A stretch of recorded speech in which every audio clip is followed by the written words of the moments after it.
নমস্কার, ঠিক রাত ৮টায় আপনার কথা বলতে আপনার ভাষায় ঠোঁট কাটা ১ ঘন্টা। আজ শুরুতেই আপনি আক্রান্ত হবেন নস্টালজিয়ায়। বদল নয়, বদলা চাই। বদলা কে চান? মমতা বন্দ্যোপাধ্যায়। ২০১১-র বদলের স্লোগান বদলে গেল। বদলা নয়, বদল চাই। মনে আছে আপনার? ১৩ বছরে উল্টে গেল।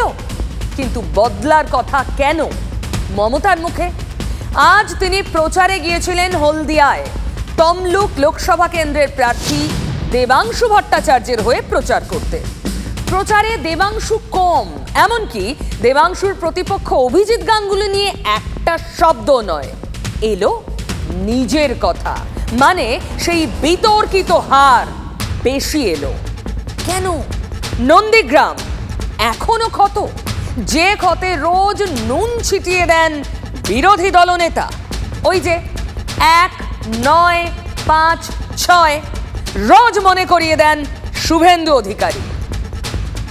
আমার কাছে হেরেছেন তিনি ১৯৫৬ ভোটে।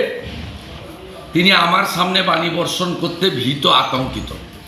এগুলো হচ্ছে ১৯৫৬-র যন্ত্রণা তো আছে, অবক্ত ব্যথা। যন্ত্রণার নাম ১৯৫৬। ওনার উঠতে বসতে, শয়নে স্বপনে সর্বত্রই শুভেন্দু অধিকারী আছে। আপনাকে আমি হারিয়েছি ১৯৫৬ ভোটে।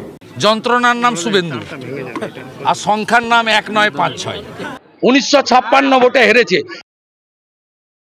চিরকাল বিজেপি থাকবে না, চিরকাল সিবিআই কোলে রেখে দেবে না, চিরকাল ইডি গায়ে কোলে রেখে দেবে না।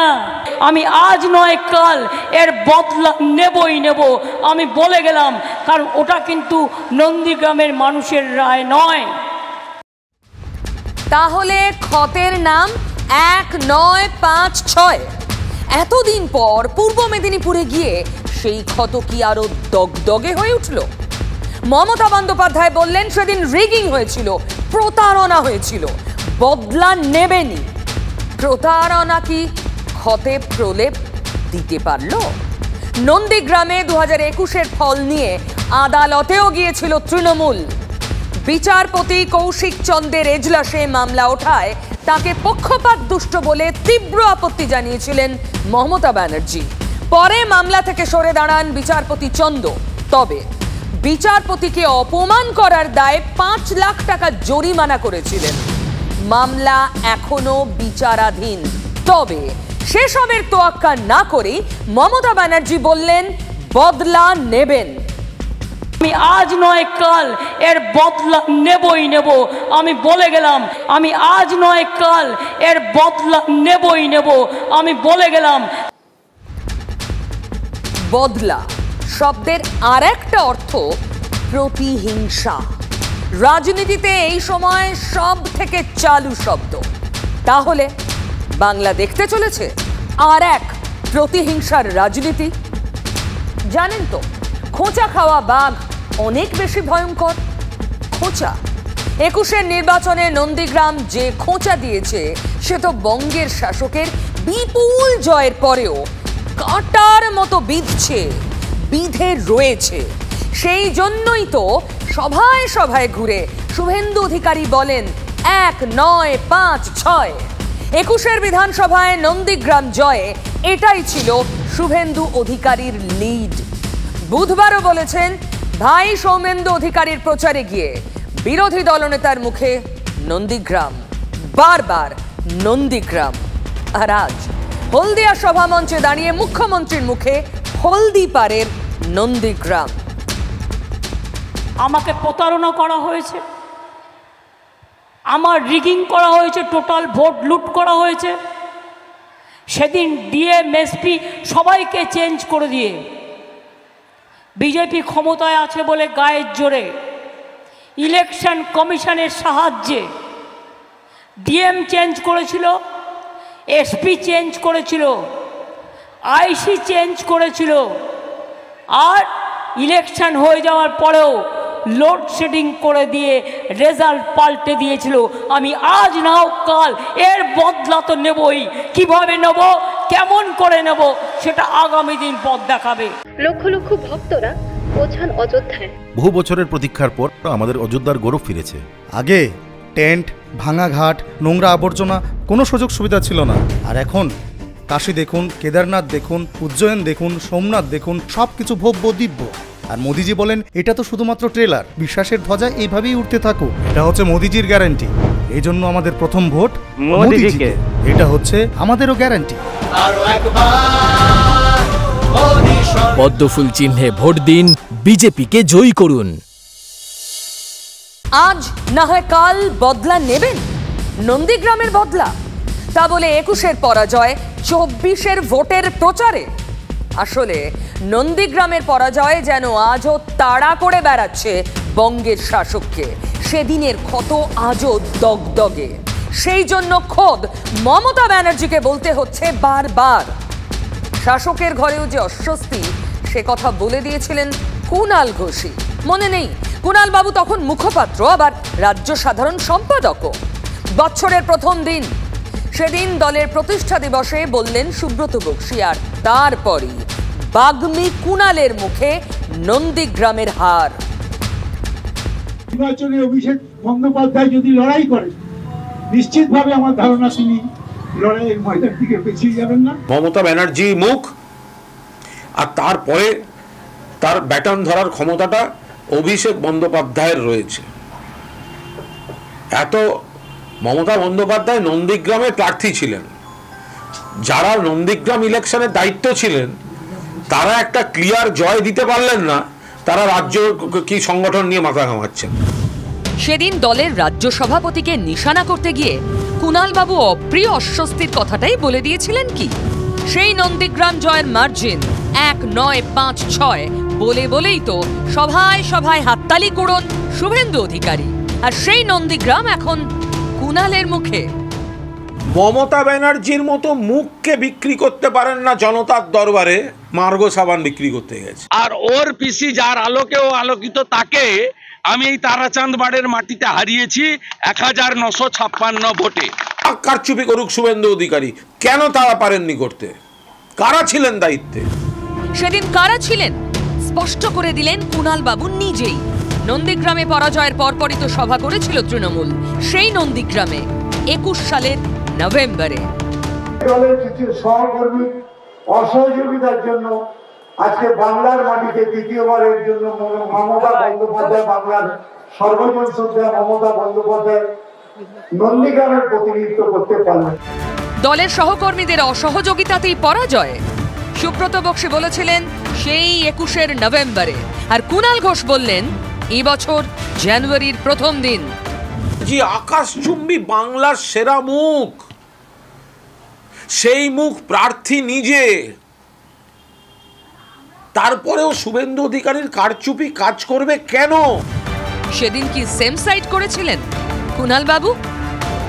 ইলেকশন কমিশনের সাহায্যে ডিএম চেঞ্জ করেছিল, এসপি চেঞ্জ করেছিল, আইসি চেঞ্জ করেছিল, আর ইলেকশন হয়ে যাওয়ার পরেও লোডশেডিং করে দিয়ে রেজাল্ট পাল্টে দিয়েছিল। ছোটবেলা থেকে শুনে এসি নাচতে না জানলে উঠোন বেঁকা, তো উঠোন বেঁকা আছে, এখন অসুবিধা নেই। রাজনীতিতে হার জিত থাকেই, এতে অত রাগ করার কি হয়েছে? কখন আপনি হারবেন, কখন আপনি জিতবেন, এটাই তো স্বাভাবিক। আমি আজ নাও কাল এর বদলা তো নেবই। কিভাবে নেব, কেমন করে নেব, সেটা আগামী দিন পথ দেখাবে। মুখ্যমন্ত্রী আজ বললেন হলদিয়ায়, তখনই পুরুলিয়ার বান্দোয়ানে বিরোধী দলনেতা মঞ্চে ওঠেননি তখন। তার আগেই আবার এই বদলা চাই মন্তব্যের প্রতিক্রিয়া দিয়ে দিলেন সুকান্ত মজুমদার। তারপর হলদিয়ার জবাব বান্দোয়ান থেকে এলো। আর ইলেকশন হয়ে যাওয়ার পরেও লোডশেডিং করে দিয়ে রেজাল্ট পাল্টে দিয়েছিল। আমি আজ নাও কাল এর বদলা তো নেবই। কিভাবে নেব, কেমন করে নেব, সেটা আগামী দিন পথ দেখাবে। আপনারা আমাকে বিশ্বাস করেন তো, গাঁয়ের ছেলে ওকে হারিয়েছে নন্দীগ্রামে, চিৎকার করছে হলদিয়ায় লোডশেডিং লোডশেডিং। আরে ভাই, সিসিটিভি বের করো না। তোমার কর্মচারীরা ছিল, হাইকোর্টে কেস করেছো, 3 বছর লড়ো না কেন? চিরকাল বিজেপি থাকবে না, চিরকাল সিবিআই কোলে রেখে দেবে না, চিরকাল ইডি গায়ে কোলে রেখে দেবে না। চিরকাল ইনকাম ট্যাক্স কোলে রেখে দেবে না। আমি চ্যালেঞ্জ দিলাম মমতা ব্যানার্জিকে, আপনার ওই ভাঙা ক্যাসেট আপনি বাজাতে থাকুন, আর বিরোধী দলনেতা আপনাকে একবার হারিয়েছে, এরপরে প্রাক্তন মুখ্যমন্ত্রী করব। বিজেপি দিল্লিতে ক্ষমতায় আছে বলে ইলেকশন কমিশনকে দিয়ে মেদিনীপুর লুট করে। আমি এখনো জোর করে বলছি, আমি কোর্টে কেস করেছি, আমার কেস এখনো পড়ে আছে। আমি আজ নয় কাল এর বদলা নেবই নেব, আমি বলে গেলাম, কারণ ওটা কিন্তু নন্দীগ্রামের মানুষের রায় নয়। 2011 বলেছিলাম না আপনি নস্টালজিক হবেন। 2011 ক্ষমতায় এসে মমতা ব্যানার্জি বলেছিলেন বদলা নয় বদল চাই, আর আজ বলছেন বদলা চাই। অবস্থান বদল করলেন? তাহলে সেদিন বদলা নয় বদল স্লোগান ভুল ছিল, নাকি নন্দীগ্রামের পরাজয় অবস্থান বদলাতে বাধ্য করলো? ঠিক তাই নয়। এই তো সেদিন 26শে এপ্রিল ঘাটালে সভা করতে গিয়েছিলেন, সেখানেই ভুল স্বীকার করলেন মুখ্যমন্ত্রী। ওই যে বদলের স্লোগান ভুল ছিল। আগেও মেদিনীপুর দেখেছেন কঙ্কাল কাণ্ড, দেখেছেন শব্দ দূষণ মন্ত্রীগুলো ছিল, গঙ্গায় কেটে ফেলে দিত, হলদি নদীর জলে কত ডেড বডি, লালগড়ে কত ডেড বডি নেতাইয়ে, কোনো বিচার পায়নি মানুষ। আর সবচেয়ে বড় ডাকাতি চুরি করে গেছে সিপিএম। এটা আমার ভুল যে আমি বলেছিলাম বদলা নয় বদল চাই, তাই আমরা রবীন্দ্রসঙ্গীত আর নজরুল সঙ্গীত বাজিয়েছিলাম। 21-এর বদল স্লোগান বদলে বদলা চাই। ইলেকশন হয়ে যাওয়ার পরেও লোডশেডিং করে দিয়ে রেজাল্ট পাল্টে দিয়েছিল। আমি আজ নাও কাল এর বদলা তো নেবই। আর সেই বদল বদলে বদলা, আর সেখানেই টার্গেট অধিকারী পরিবার। মনে পড়ে লড়াইয়ের সময় ব্যাপারটা কোথায় ছিলেন? 15 দিন বাড়ির থেকে ভয়ে বেরোননি। আর আমি এখনো চ্যালেঞ্জ করে বলছি, সিপিএম এর সাথে আন্ডারস্ট্যান্ডিং করে আপনারা নন্দীগ্রামে এই গণহত্যা ঘটিয়েছিলেন।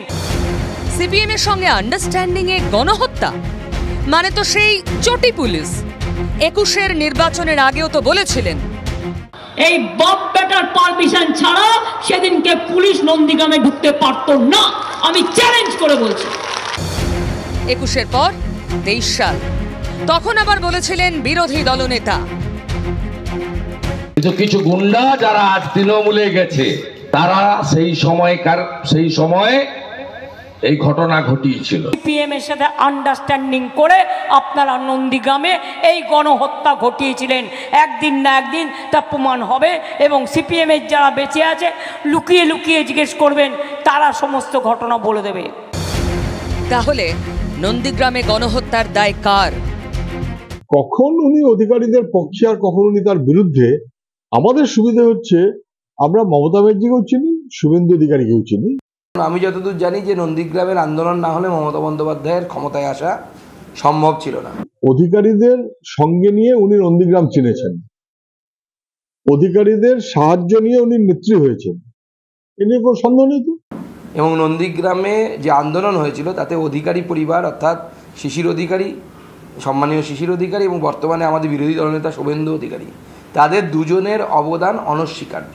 আর সেদিন আমি না থাকলে নন্দীগ্রাম থাকতো না।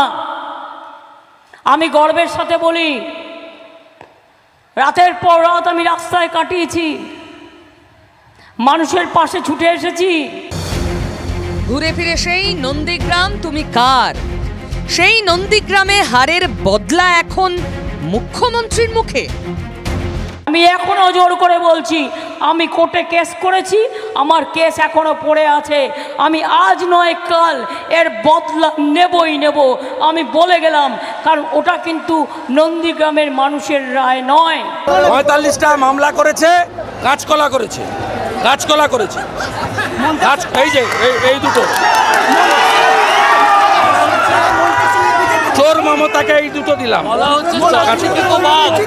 ওকে হারাবো, ভাইপোকে জেলে ঢোকাবো। আমাদের মতো বয়স্ক মানুষেরা ভোটের বদলে শুধু বোকাই হয়েছি।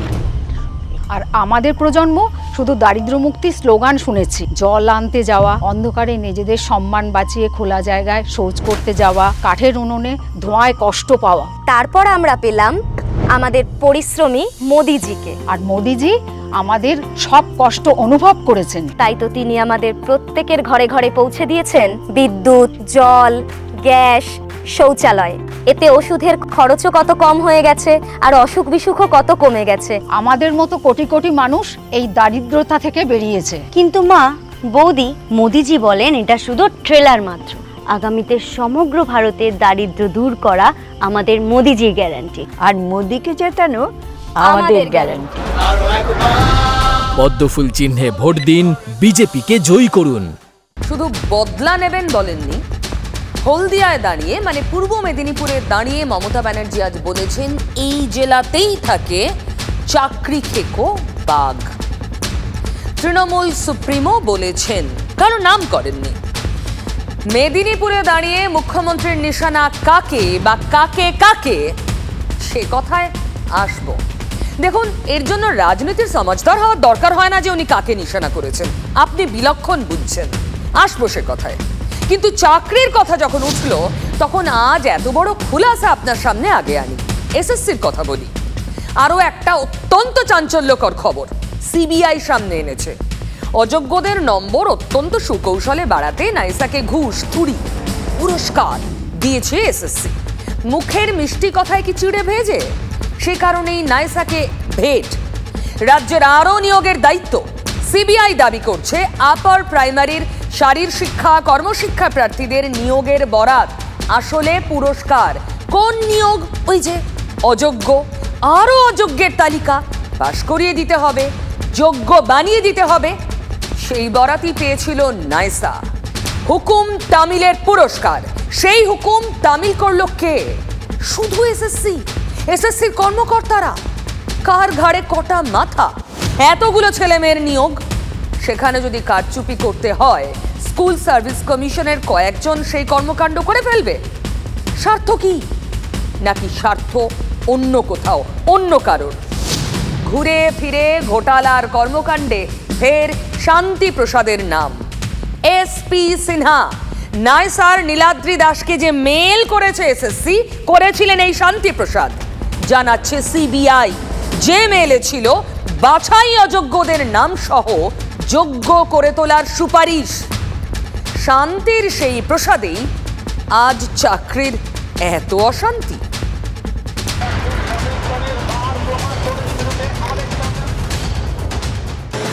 বাগ কমিটির রিপোর্টে শান্তিপ্রসাদের ভূমিকা নিয়ে আগেই প্রশ্ন তোলা হয়েছিল। এসএসসি চেয়ারম্যান থেকে পরে পরামর্শদাতা হিসেবে নিয়োগ পেয়েছিলেন। তদন্তে নেমে সিবিআই প্রথম যাকে গ্রেফতার করে তিনি এই শান্তিপ্রসাদ। সিবিআই আগেই তাকে নিয়োগ দুর্নীতির কিংপিন বলেছিল, দাবি করেছিল বেআইনি নিয়োগের রূপরেখা ছকতেন তিনি। কিচ্ছু বলা যাবে না, কিচ্ছু বলতে পারবো না। না, আমি বলিনি তা। মুখ খুললে কেঁচো খুঁড়তে কেউটে বেরোনোর আশঙ্কাতেই কি মুখ বন্ধ রেখেছেন শান্তিপ্রসাদ? কিন্তু এসএসসি সার্ভার থেকে নাইসাকে পাঠানো তার যে মেল সিবিআই হাতে পেয়েছে, তাতে এবার কি শান্তিপ্রসাদ মুখ খুলবেন? বাধ্য হবেন? শান্তিপ্রসাদ উপদেষ্টা ছিলেন বলে কি তার কাঁধে বন্দুক রাখা হয়েছিল? নিয়োগ নেপথ্যে উপদেষ্টার উপরেও আরো কোন উপদেষ্টা ছিলেন নাকি? আরো একবার স্পষ্ট হয়ে গেল যে চাকরির দুর্নীতিটা একটা অর্গানাইজড ক্রাইম। এটা চলতে চলতে দুটো ভুল হয়ে গেল এরকম না, সব এঘাট করে আসলে কালীঘাট থেকে ঠিক করে দিয়েছিল। কয়েকজন ব্যবসায়ী এসএসসির কর্তা, এটা সম্ভব?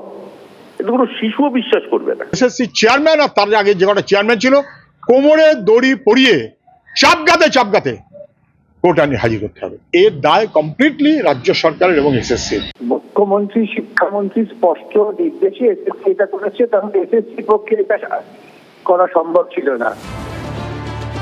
অযোগ্যদের যোগ্য করে তুলতে এসএসসির ভূমিকা ফাঁস করে হাটে হাঁড়ি তো সিবিআই ভাঙছে। রাজনীতির ন্যারেটিভটাও শুনলেন। এবার কি শান্তিপ্রসাদের পালা? মুখ খুলবেন নাকি কারো প্রসাদ খেয়ে বসে আছেন অলরেডি? মুখ খোলা বারণ। মাথার মাথাকে আড়াল করতে হচ্ছে। পর্দাফাশ সেদিন হবে যেদিন অভিষেকের সঙ্গে শুভেন্দুর গল্পটা বেরিয়ে আসবে। এখন এডিসি সেটা বার করছে না, সেখানে গভর্নমেন্ট পাল্টাবে, তারপরে শুভেন্দু যেভাবে চুরি করেছে অভিষেকের মতো করে তৃণমূলের ঝান্ডা নিয়ে পরিবহন মন্ত্রী হিসেবে এবং শিক্ষক নিয়োগের দুর্নীতি নিয়ে, সেটাও বাইরে বেরোবে। প্রবাদ শিখিয়েছে ছাগলে কিনা খায়, আর রাজনীতি শিখিয়েছে আজকাল বাঘ চাকরিও খায়। চাকরি খেকো বাঘ। পূর্ব মেদিনীপুরের মাটিতে দাঁড়িয়ে আজও সাবধান করলেন মুখ্যমন্ত্রী। সাবধান জনগণ, সাবধান। চাকরি খেকো বাঘেদের অবদান। বোমা ফাটাবে, চাকরি খাবে, আর বড় বড় কথা বলবে। চাকরি খেকো বাঘ তো আগেও বলেছেন, বিরোধীদের নিশানা করেছেন, কিন্তু শুভেন্দুর জেলায় গিয়ে ব্যক্তি বিশেষে বিশেষণ স্পষ্ট করলেন, নাকি এক ঢিলে দুই পাখি? পূর্ব মেদিনীপুরের তমলুক কেন্দ্রের প্রার্থী কে? প্রাক্তন বিচারপতি অভিজিৎ গাঙ্গুলি। বিচারপতি থাকাকালীন তিনি নিজেও চাকরি বাতিলের নির্দেশ দিয়েছিলেন। আজ নিয়োগ দুর্নীতিতে যে ইডি সিবিআই, তাও তো গাঙ্গুলির নির্দেশেই। বিজেপির সেই প্রার্থীকেই কি বিধলেন, নাকি তৃণমূল নেত্রীর নিশানায় বিরোধী দলনেতা? এই 26,000 ছেলে মেয়ে মুখ খুলছে না, পাঁচে সত্যিটা বেরিয়ে পড়ে। কার কাছ থেকে কে কত নিয়েছেন তারা যদি একবার বলে দেয়, মেদিনীপুরে কিন্তু সংখ্যা সবচেয়ে বেশি। একদিন না একদিন তো বেরোবেই। কিচ্ছু না, চুপচাপ আমায় বলে দেবেন, আমি আপনাদের চাকরিও যাবে না, আপনাদের কোনো ক্ষতিও হবে না।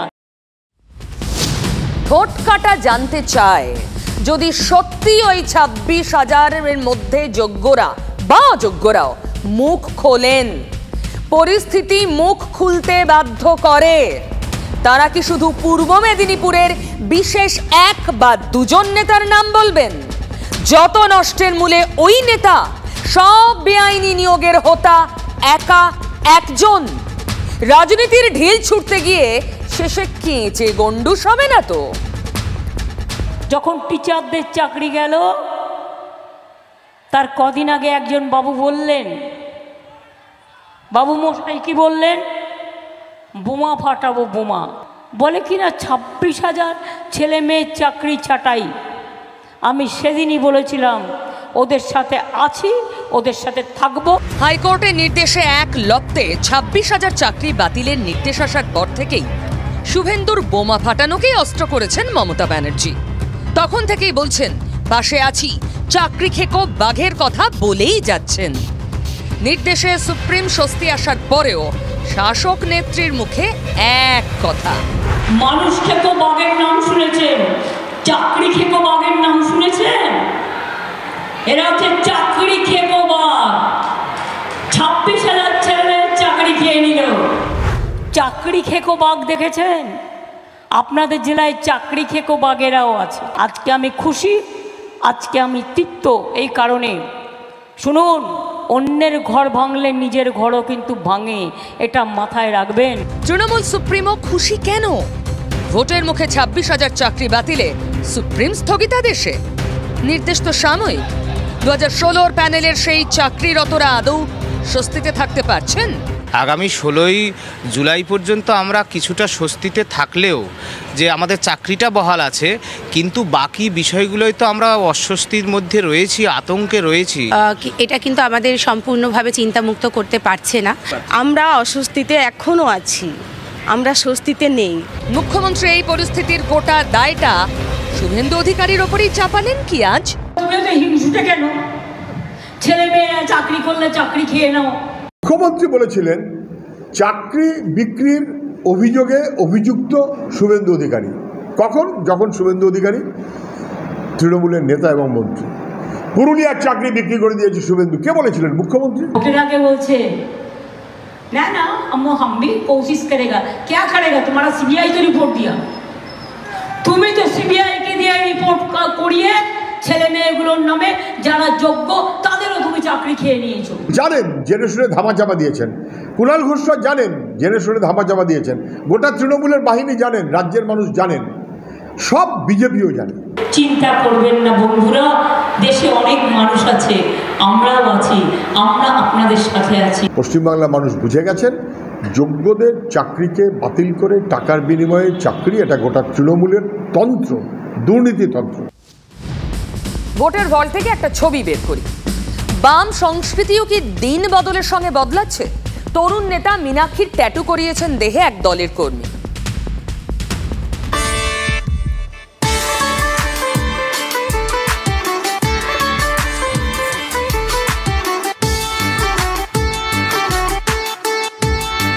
মীনাক্ষী যেমনি লড়াই করছে মানুষ, সাধারণ মানুষের স্বার্থে, সবার স্বার্থের জন্য যে লড়াই করছে, সেই জন্য মীনাক্ষীকে আমি বেছে নিয়েছি। কোনো কর্মীকে, কোনো নেতাকে, কোনো কর্মীর তাদের হয়তো পছন্দ হয় এবং তাদের সেই পছন্দের ভিতটা হলো রাজনীতি, সেই পছন্দের ভিতটা হলো আদর্শ।